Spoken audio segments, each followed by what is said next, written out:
自驾到中国最西部的塔县。今天我们要给大家介绍的就是我们在中国最西边的见闻。之前的视频我们跟大家提到过，中国和阿富汗唯一相连接的通道就在塔县，这个通道就是大家耳熟能详的瓦罕走廊。地图上看，瓦罕走廊是一个狭窄的通道，到瓦罕走廊的入口你就能一览这里的景色。原来它是一个大山谷，两侧都是巨大的山脉，自古以来这里就是中国和中亚沟通交流的重要走廊。玄奘法师就从这里东归回国。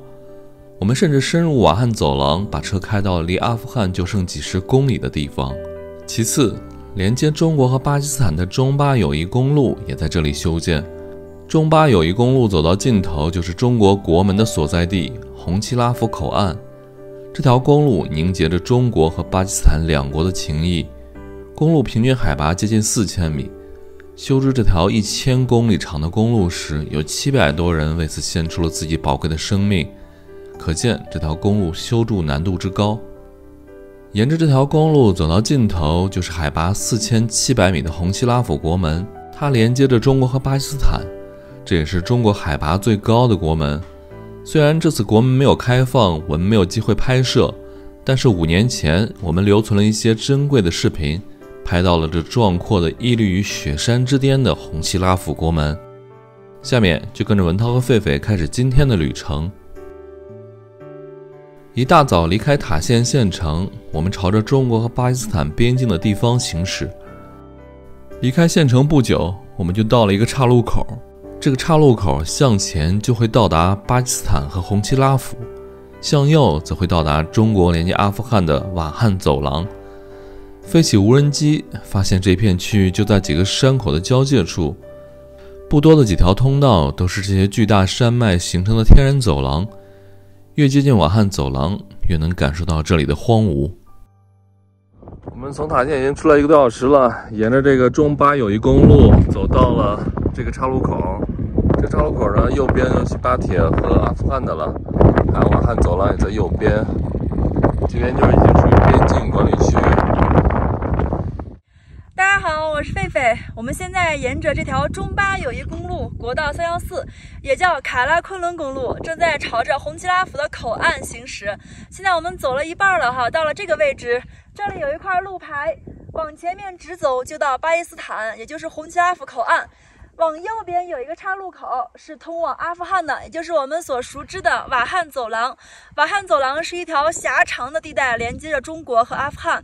本来中国和阿富汗是不会直接接壤的，但就是因为有瓦罕走廊连接了2个国家。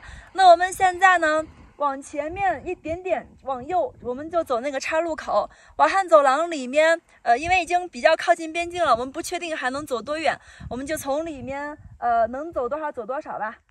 塔县真的是鸡鸣4国啊，同时和3个国家接壤，再加上中国，等于塔县呢，等于是在4个国家的交界处。我们现在可以看到的巴基斯坦、阿富汗以及那个方向的塔吉克斯坦，还有中国，塔县就在这样一个边境的位置，特别漂亮。真的推荐大家哈，来新疆，如果来南疆喀什的话，一定要来塔县玩一玩。那我们现在就出发吧。我们自从过了那个盘龙古道那个口之后，这段公路几乎没有车了。我们已经开了1个小时的路了，路上只能见到个别的那个卡车，游客很多都不来这边了。其实我比较喜欢这样的感觉哈，就整条公路就我们1辆车2个人。是的，感觉特别的安静，整个世界都是我们的了。对，我们现在就往前去瓦罕走廊那个方向吧。好。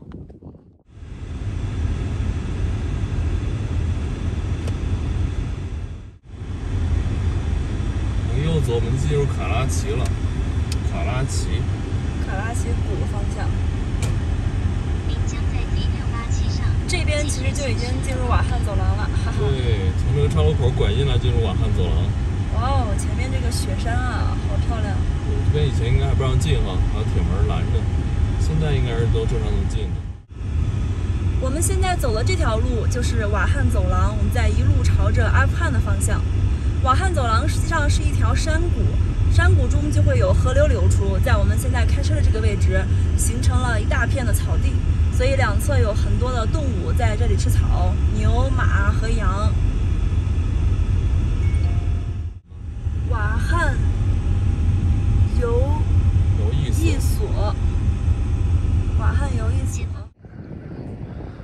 就沿着这个岔路进来的，开了大概10公里吧。前面就是瓦汉走廊了，这边就有网上很流行的瓦汉走廊4个大字儿，可以在这边拍照什么的。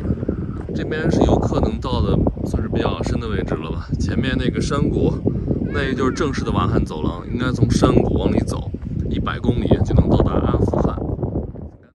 我们沿着瓦汉走廊往里面开车，开了不到10公里的位置，到这儿里面已经不能再走了。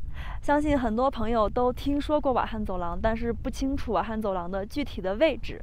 瓦汉走廊呢，又称阿富汗走廊，是连接阿富汗和中国的一条呈东西走向的狭长地带，位于帕米尔高原和兴都库什山脉中间的一个山谷地带。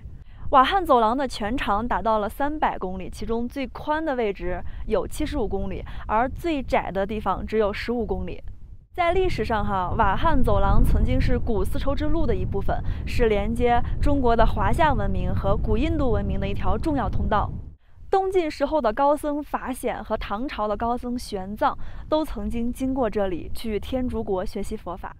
瓦汉走廊沿线的自然环境是非常恶劣的，我们现在所站的这个位置海拔是3700米，那再往里面走会翻过几座4000多、5000多米海拔的大山，所以呢，瓦汉走廊一年中有8、9个月都是大雪封山的。公元399年的时候东晋的僧人法显曾经从长安城出发，沿着古丝绸之路西行求佛。他回国之后写了一本书，名字叫做《佛国记》。在这本书里面，他是这样子描述他经过葱岭这个位置所看到的场景的。他在书中的原话是这样说的上无飞鸟，下无走兽，四顾茫茫，唯是日以准东西，人骨以标行路。这段话的意思是什么呢？就是说他在瓦汉走廊里面发现天上没有飞鸟，地上也没有野兽，只能通过这个看太阳来分辨方向，然后路上也没有路标，只能通过人的那个遗骨骸骨去辨别这个路的位置。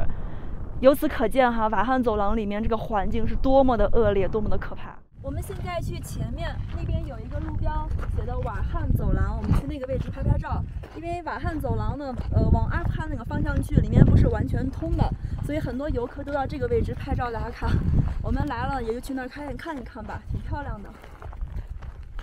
多少次我们看到这个场景，没想到自己也有来这儿的一天啊，真是感觉特别的神奇哈。对，你基本上走在这个祖国的最西边的位置了哈。对。而且其实中国和阿富汗本身它的陆地应该是没有那个接壤的是。阿富汗是在塔吉克斯坦和巴基斯坦的那边西边那个位置。对。但是后来因为一些历史的原因吧，形成了这个瓦汉走廊。瓦汉走廊在地图上看就跟一个钉子一样，插在了塔吉克斯坦和巴基斯坦的中间。所以呢，阿富汗就和我们中国有了长达将近100公里的一个边境线了。对。小狗子。狒狒刚才说这边没有野兽，看到一个猛兽，好猛的猛兽呀！其实这个狗看着大大，但挺萌的。对，我觉得那还古书上记载还是以前你像现在整个科技发达之后，我们看到这边这个瓦汉走廊那个开口这块好像就有村子就有几家在这儿住。对，瓦汉走廊在阿富汗境内是什么样子我们不清楚但是起码在我们中国境内是不存在他说的什么上无飞鸟下无走兽的对，在中国就没有那种描述的那种地方，都是不错的。是的，这是你刚才讲那个故事吗？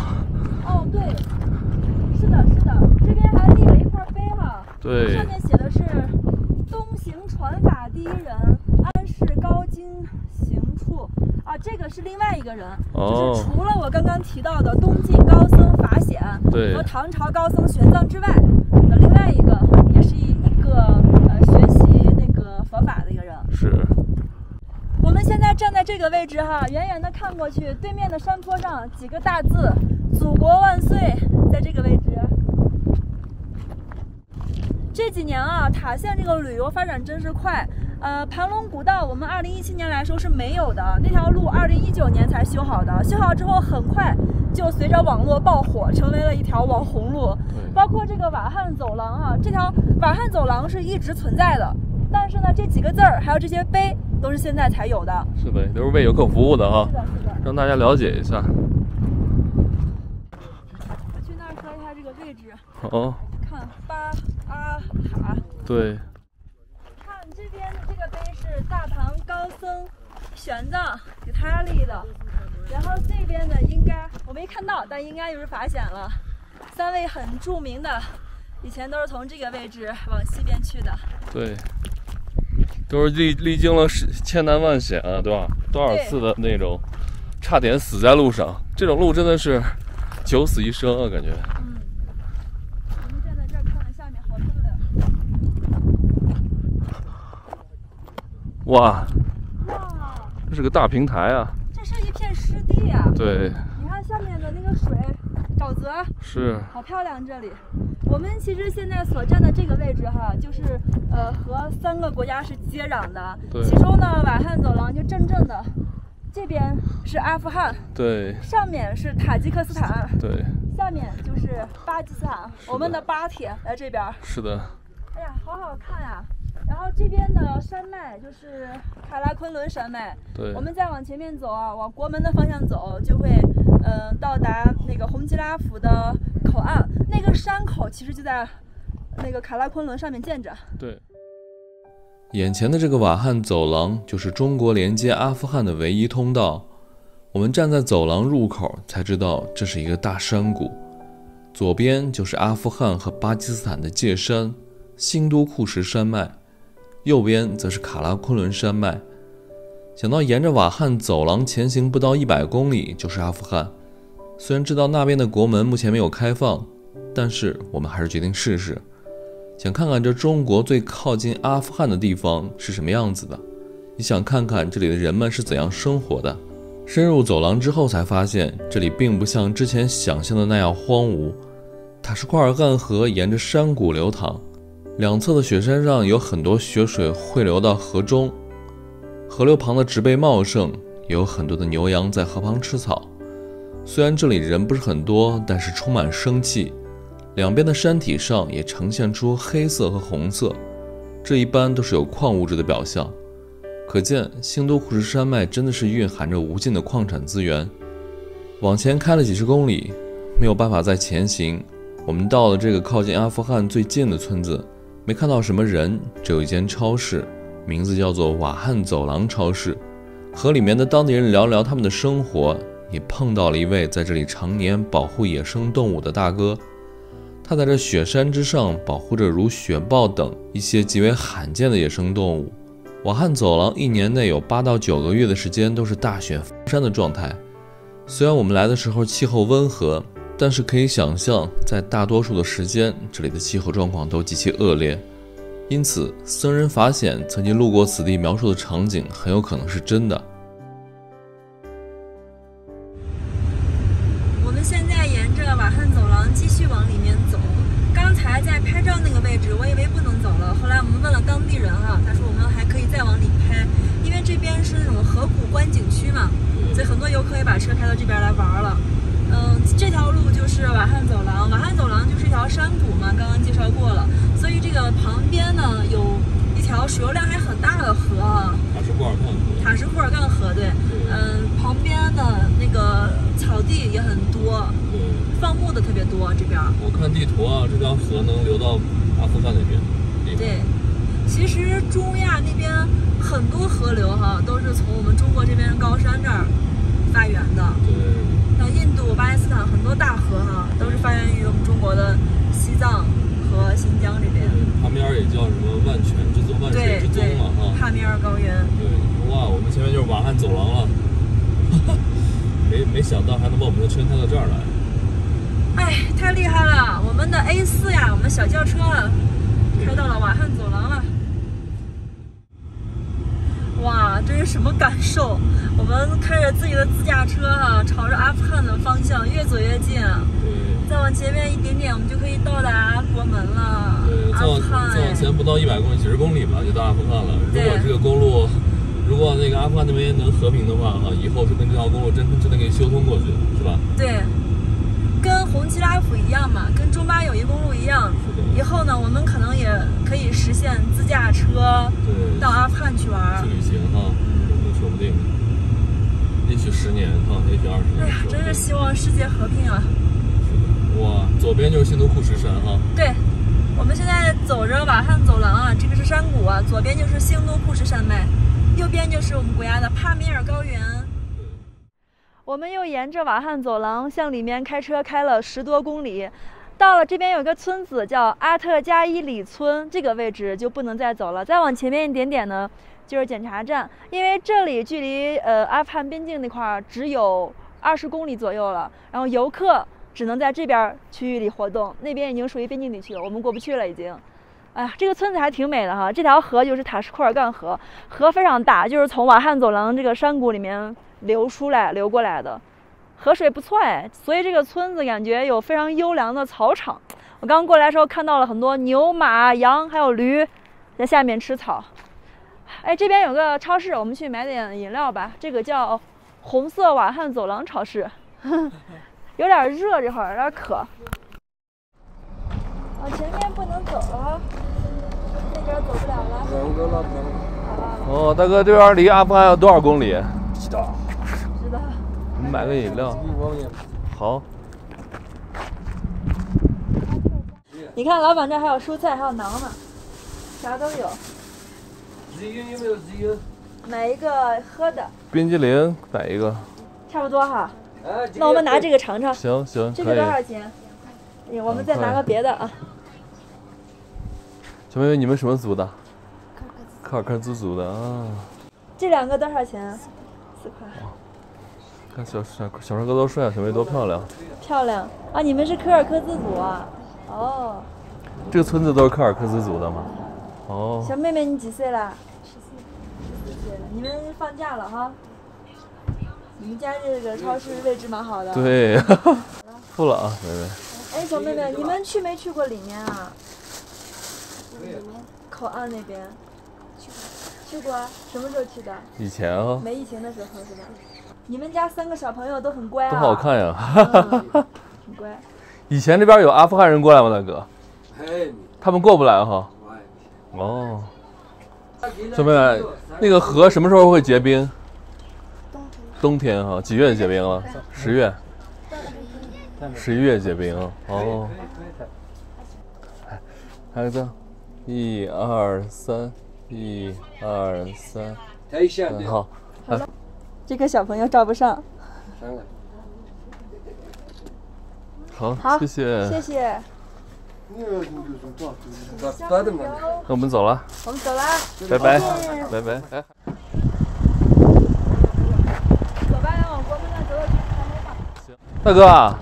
这边有野生动物吗？我看你们是动物保护的，有什么野生动物？有野羊、白山羊、白羊、雪豹、熊都有。哦，岩羊、熊、雪豹都有啊。哦，都在山上吗？山上。哦，你们见过吗？还可以见野生动物呢。我拍过。你拍过？哇，太厉害了！大哥，你们是动物保护站的哦，还有岩羊呢。我看一下。哇，这么多照片。到这个里面。到里边看看，有什么野生动物？雪豹在哪儿？雪豹山上有呢。哇，这冬天的时候吗？不是，这个不是冬天的，这个是6月份。6月20号。6月为什么这么多的雪？就是下雪的。哦。1年8、9个月大雪封山啊。对。哦哟，厉害啊！哦，哇，这羊啊，盘羊，盘羊，这个叫盘羊。野生的这个都是。大哥，我拍一下。那我待会儿加你微信。大哥，这好多的盘羊。这都大哥是动物保护站的，大哥去山里面巡逻发现的。哦，厉害了。大哥，你刚刚那个下雪那个给我看一下。以前的老房子，有点旧啊，没有现在的新。你6月份那个下雪那个，我想看一下。6月份下雪。6月20号。哇，大哥，这是你们去山里巡逻的时候拍的哦。还有雪豹呢。哦，这是你们家人啊，一起去的。我天哪，不容易，这工作不容易。6月份还这么多雪。就是7月这个份上不去，走路走的呢。对。现在挺那个。哦，只能走路，车也上不去了。大哥，你们怎么保护这些野生动物？我们去山里面讲的，冬天，山里面嘛，哦，对，这个是什么？这车上装的是什么？这个是摩托车羊，羊。我叫狒狒。我叫米六。米六，哦，它可是很像俄罗斯名字啊。是麋鹿吗？麋鹿，米六，好像俄罗斯那边的名字。俄罗斯的，我的是不来。大哥，我们冬天找你来玩。好，好，谢谢大哥。谢谢大哥。大哥再见，好事，再见。好。一年的大部分时间，帕米尔高原的气候都很严酷，这里人烟稀少。这个塔吉克族大哥就肩负着看护野生动物的责任，在帕米尔高原的这雪山上穿行，保护着这帕米尔高原上特有的野生生灵。离开了瓦罕走廊，接下来我们的目的地将会是中国海拔最高的国门——红旗拉府国门。国门的另外一侧就是巴基斯坦，通往国门的这条路就是连通中国和巴基斯坦的中巴友谊公路。它又被称作卡拉昆仑公路。虽然现在通往红旗拉府国门的这段道路无法通行，但是5年前我们有留存过视频，可以让大家看到中巴友谊公路中国段的尽头是怎样的。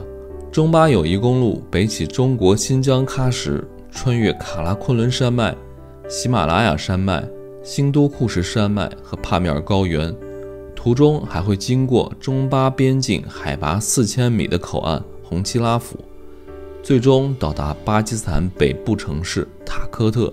公路全长1032公里，其中中国境内416公里，巴基斯坦境内616公里。公路于1966年开始修建，1978年通车。卡拉昆仑公路被称为世界上最高最美的公路之一，整条公路平均海拔在3000多米，最高海拔4733米。世界第2高峰乔格里峰就在这片区域，因此这里修路异常艰难。这条路也被称为世界10大险峻公路之一。因为修建难度极高，在上世纪修建卡拉昆仑公路的时候，中巴两国共约700人献出了自己的生命，算下来基本每公里公路是用1条人命换来的。后期巴基斯坦无力完成巴基斯坦境内的道路修建，中国便派出了工人和专家，解决了各种难题，打通了这条连接中国和巴基斯坦的大动脉。此后，这条公路便是中国和巴基斯坦友谊的象征，便被称为中巴友谊公路。从瓦罕走廊这个3岔口出去，马上就到了海拔爬升的路段。我们的海拔很快从3000米爬升到了接近4000米，帕米尔高原严寒的气息也瞬间扑面而来。我们孤独地行驶在卡拉昆仑山脉的雪山之间，整条中巴友谊公路仿佛就我们一辆车。虽然很孤独，但在旅行中我们永远最享受这样的时刻。离开瓦罕走廊，我们看到了一个帕米尔高原上的村子。这个村子就在帕米尔高原的雪山之下，村子在山谷中，山谷不只有村子，也有一条冰川融水形成的河流。白色的雪山，蓝色的天空，绿色的草原，3000多米高原上的村子真的美得让人侧目。就前方的位置，沿着这个中巴友谊公路，也就是我们的314国道，朝瓦罕走廊的方向在走。哇，这边有一条河，然后河谷呢，这边有好多的这些植被啊，还有村庄什么的。所以你看啊，哪怕到这个中巴或者中国和阿富汗的边境啊，这边还是生活自然环境还是可以的，有一些河流哈，也有一些村庄。还是有人在这儿居住的，不是像大家想的那样子，没有什么人。然后远处就是雪山，还是很美的。准备航拍一下。狒狒特别的困，特别的累，我们出来也特别的辛苦，狒狒在车上睡着了都。每天出来拍好多的东西，所以特别的累。我们现在一直沿着卡拉昆仑公路在行驶。现在我刚看了一下地图哈，距离那个红旗拉府国门只有20公里了。我们往前可能再走最多10公里就走不了了。我们等一下去前面看看，给大家探探路，看看现在最远能到什么位置。这条路就是国道314中巴友谊公路，也叫卡拉昆仑公路。卡拉昆仑公路是从我们中国新疆的喀什到巴基斯坦的北部城市塔科特，全长是1032公里，其中呢，在中国境内是416公里，而巴基斯坦境内是616公里。这条公路呢是始建于上个世纪的，当时呢中巴双方约定在前面那个海拔4700米的洪吉拉府的山口，从那个地方做起点，然后两个国家分别向自己国家去修路。那刚开始确实是这样子的，但是后面修了几年之后因为巴基斯坦那边的因为一些他们难以克服的技术难题，所以后来巴基斯坦境内的公路实际上是我们中方的人员去修建的。这条路修好之后，到现在这几十年间呢，也是经过了多次的扩建。因为这条公路沿线的经过的地质环境都是非常恶劣的。那在上个世纪，为了修建这条公路，中巴双方一共是牺牲了700多人。也就是说呢，这条1000多公里的公路，平均每1.4、1.5公里就会牺牲掉一个人，所以这条公路也是当时中巴双方的筑路人员用自己的生命和鲜血来铺就的。那我们现在就上车，我们继续往前面口岸再走走我们可能走不了多远。哇，好漂亮啊！这就是洪吉拉府的山口，海拔4700米，太漂亮了。前面这座雪山就是中国和巴基斯坦的边境了。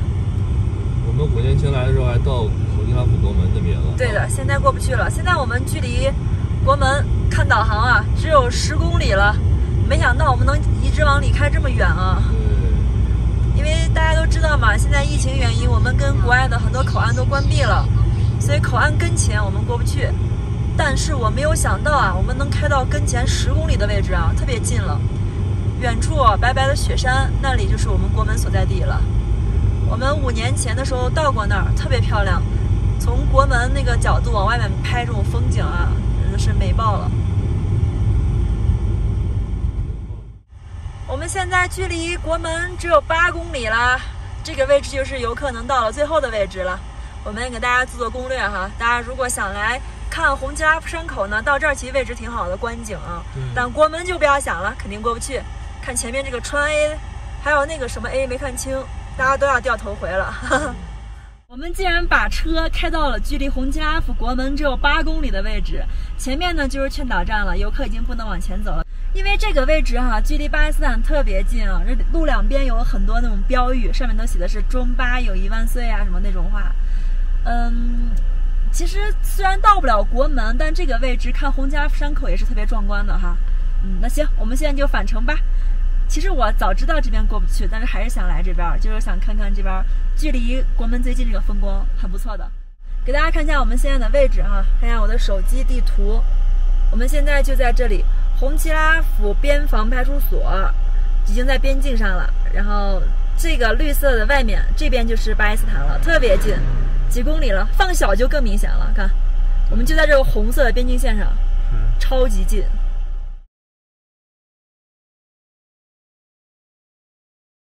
马上到洪吉拉府了，这个外面到处都是雪山除了我们来这个方向，到处都是雪山。边境太牛逼了，是吧？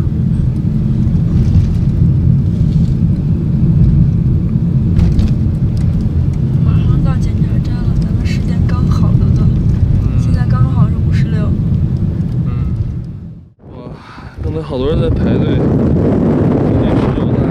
洪吉拉府这个口岸都不让人进的，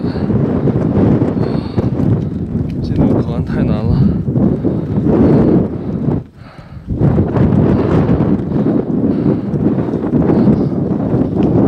这就是中巴的交界处，中华人民共和国。洪吉拉府。